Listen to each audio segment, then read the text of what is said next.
Good evening प्यारे बच्चों। मैंने अर्लियर आपको बोला था कि मैं आपके लिए पॉलिटिकल साइंस के लेक्चर भी प्रोवाइड करूंगी और इसके लिए मैंने एक अलग सेपरेट अकाउंट क्रिएट करा है अपना, जो कि है पांडे रेखा पॉली के नाम से। ठीक है, तो उसको आप ओपन करके ये मेरे लेक्चर वीडियोस उसमें से देख सकते हैं।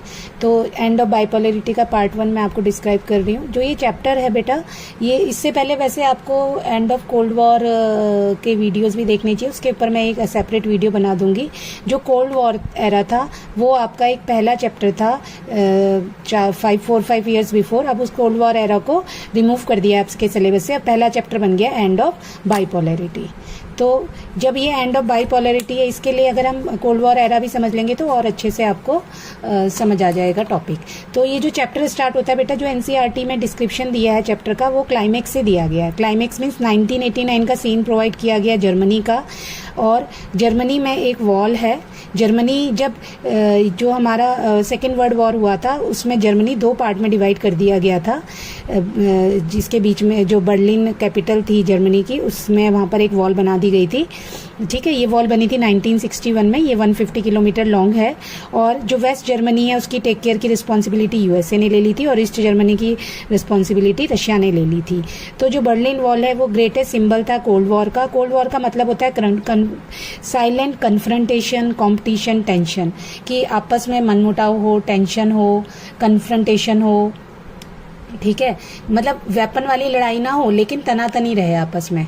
तो ऐसे वाले सीन को कोल्ड वॉर कहते हैं। लेकिन जैसे ही अब यहाँ पर जो वेस्ट जर्मनी की रिस्पॉन्सिबिलिटी जब यूएसए ले लेता है, तो वो वेस्ट जर्मनी को बहुत अच्छे से डेवलप कर देता है। वहाँ इंडस्ट्रियलाइजेशन होता है, कम्युनिकेशन हो जाता है, वहाँ हर चीज़ बहुत हाई लेवल की मेंटेन हो जाती है, और ईस्ट जर्मनी उससे पिछड़ जाता है। और लोगों के बीच में आपस में कॉन्टेक्ट तो होते ही हैं, क्योंकि कुछ रिश्ते हो सकता है किसी लोगों के कोई, और न्यूज़ चैनल के थ्रू और आपस में कम्युनिकेशन के थ्रू वो एक दूसरे से इंटरेक्ट होते हैं, और जो इन्फॉर्मेशन इंटरचेंज होती है उससे उन्हें पता चलता है कि वेस्ट जर्मनी ईस्ट जर्मनी से ज़्यादा डेवलप हो जाता है। तो ईस्ट जर्मनी और वेस्ट जर्मनी दोनों आपस में मिलना चाहते हैं, और इस वजह से वो लोग मिलकर के इस बर्लिन वॉल को कोलैप्स कर देते हैं। इसमें पॉलिटिकल पार्टीज भी कोई इंटरफेरेंस नहीं करती हैं। तो ये जो बर्लिन वॉल्स का कोलैप्स है, ये एक हिस्टोरिकल और dramatic chain of events start करता है। किस चीज़ के लिए?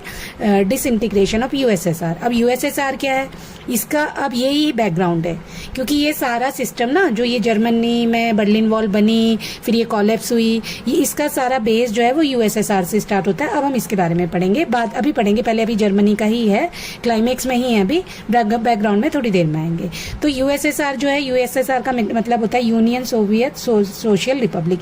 ये मोस्ट इंपॉर्टेंट टॉपिक है, इसलिए आपको बच्चे बड़े आपको ये मीनिंग इसका पता होना चाहिए, इसका फुल फॉर्म पता होनी चाहिए। अब जो जर्मनी था, after the second world war Germany 2 parts में डिवाइड हो गया था, लेकिन 1989 में फिर से ये यूनिफाइड हो जाता है। और जो ये इसके 8 ईस्ट यूरोपियन कंट्रीज थे वो सोवियत ब्लॉक के पॉलिटिकल सिस्टम को अडॉप्ट कर लेते हैं। अब सोवियत यूनियन, लेकिन अब सोवियत यूनियन का भी एंड किसके द्वारा होता है? मैन एंड वीमेन के द्वारा होता है। मैन एंड वीमेन ही इसको एंड करते हैं, और यहाँ पर सोवियत यूनियन भी अपने आप से कोलैप्स होगा। वो कैसे होगा उसका हम नेक्स्ट आगे इसको कंटिन्यू करेंगे। तो चिल्ड्रन, ये मैं आपके लिए लेकर आई हूँ वीडियो फॉर्मेशन ऑफ यूएसएसआर पे। ठीक है, तो इस पर मैं ये आपका इसका बेसिक बताना चाहती हूँ कि जो यूएसएसआर का फॉर्मेशन हुआ था वो रशियन रिवॉल्यूशन में के बाद हुआ था, जो कि 1917 में हुआ था। अब ये क्यों हुआ था रशियन रिवॉल्यूशन? क्योंकि रशिया और बहुत सारी यूरोपियन कंट्रीज में फासिज्म था। फासिज्म क्या है? फासिज्म एक डिक्टेटरशिप थी, जिसमें कि आपने मुसोलिनी का नाम सुना होगा, एडोल्फ हिटलर का नाम सुना होगा, जो केवल अपने ही देश के प्रति ज़्यादा रिस्पॉन्सिबल थे, और वो अपने देश के अलावा किसी भी दूसरे पर्सन को, दूसरे लोगों को, दूसरे रेस को, दूसरे रिलीजन को इम्पोर्टेंस नहीं देते थे। बहुत ज़्यादा डिक्टेटर थे। ठीक है, और वो दूसरे देशों से मिलकर भी नहीं रहना चाहते थे। तो 1917 में उसका एंड होता है, और उसके बाद एक सोशलिज्म का आइडिया अडॉप्ट किया जाता है यूएसएसआर के द्वारा। ठीक है, जो कि लाते हैं व्लादिमीर लेनिन लेकर आते हैं, और इसका जो आइडिया है वो कार्ल मार्क्स द्वारा दिया गया है। अब ये जो इंस्पायर्ड है इगैलिटेरियन सोसाइटी से रिलेटेड है, मतलब कि डिवीजन लेस क्लास का कोई भी डिवीजन नहीं होगा, मतलब पूरी सोसाइटी किसी भी क्लास में डिवाइड नहीं होगी, और जो प्राइवेट प्रॉपर्टी होगी वो पूरी तरह से अबॉलिश्ड होगी। ये सारे कंट्रेरी हैं फासिज्म के, ठीक है। कभी मौका मिलेगा तो मैं आपको फासिज्म के बारे में भी बता दूंगी। अब रिपब्लिक ऑफ यूएसएसआर में कितने थे? 15 कंट्रीज थी, ठीक है। स्लाविक रिपब्लिक थे, रशिया, यूक्रेन, बेलारूस, और बाल्टिक रिपब्लिक थे जो बाल्टिक सी के आसपास के हैं, एस्टोनिया, लताविया, लिथुआनिया, ठीक है। और कॉकेसस रिपब्लिक थे जो कि ईस्टर्न और कॉकेसस एक प्लेस है, उसकी जगह पर जो कंट्रीज हैं, जॉर्जिया, अर्मीनिया, अजरबैजान। फिर ये है eastern Europe and the western Asia के, जो ईस्टर्न यूरोप है और वेस्टर्न एशिया है उसके जो बीच के जो कंट्रीज हैं वो कॉकेसस कहलाते हैं। फिर आते हैं सेंट्रल एशियन रिपब्लिक, इसमें सेंट्रल एशिया के जो कंट्रीज हैं, इस्लामिक कंट्रीज हैं, कजाकिस्तान, उज्बेकिस्तान, तुर्कमेनिस्तान, किर्गिस्तान, और ताजिकिस्तान और मोल्डोवा एक सेपरेट कंट्री है, रिपब्लिक है। इन सबको मिलकर के 1917 में यूएसएसआर फॉर्म होता है।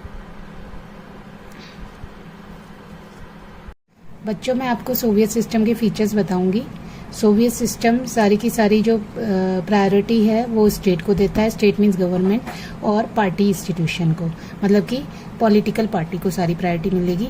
और सोवियत पॉलिटिकल पार्टी जो सेंटर्ड है, किसके अराउंड सेंटर्ड है? कम्युनिस्ट पार्टी के। ओनली वन पार्टी सिस्टम है, कोई दूसरी पार्टी, अपोजिशन पार्टी अलाउड नहीं है। और जो इकोनॉमी प्लान और कंट्रोल होती है वो स्टेट के द्वारा होती है। स्टेट मीन्स गवर्नमेंट के थ्रू होती है। अब सेकेंड वर्ड सोशलिस्ट ब्लॉक किसे कहते हैं? जब सेकेंड वर्ड एंड हुआ था तो उसके बाद जो पूरी यूरोपियन कंट्री थी उन्होंने फ्री होकर फासिस्ट से फ्री हुए। फासिज्म से फ्री होने के बाद उन्होंने क्या करा? सारा का सारा जो कंट्रोल था वो यूएसएसआर के कंट्रोल में आ गया, और इसी यूएसएसआर के ग्रुप को क्या बोलते हैं? सेकेंड वर्ड या सोवियत ब्लॉक कहते हैं। थैंक यू चिल्ड्रन, और आई होप कि आपको पॉलिटिकल साइंस के टॉपिक भी आपको क्लियर हो रहे होंगे और आप इसे पढ़ेंगे। डेली आप अपनी क्लासेस को अटेंड करेंगे और नोट्स बनाएंगे इसी से देख करके, और रिवाइज करेंगे टॉपिक्स को, और अपने बोर्ड की एग्जामिनेशन के लिए तैयारी करेंगे। थैंक यू बच्चा।